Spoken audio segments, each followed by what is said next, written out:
Mr. President, ladies and gentlemen, Assalamu alaikum.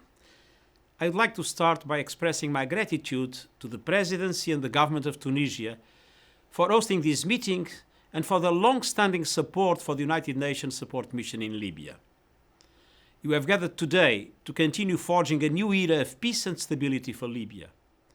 You have the opportunity to end the tragic conflict and create a future of dignity and hope.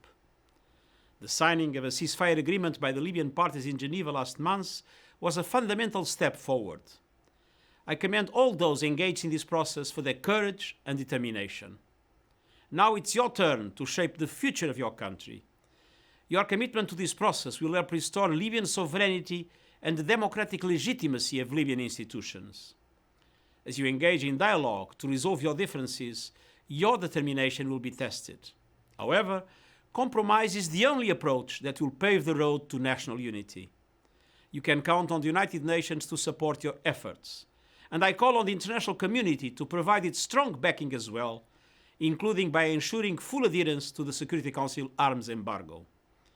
The future of Libya and all its people is greater than any partisan or individual differences. The future of Libya is now in your hands. Thank you.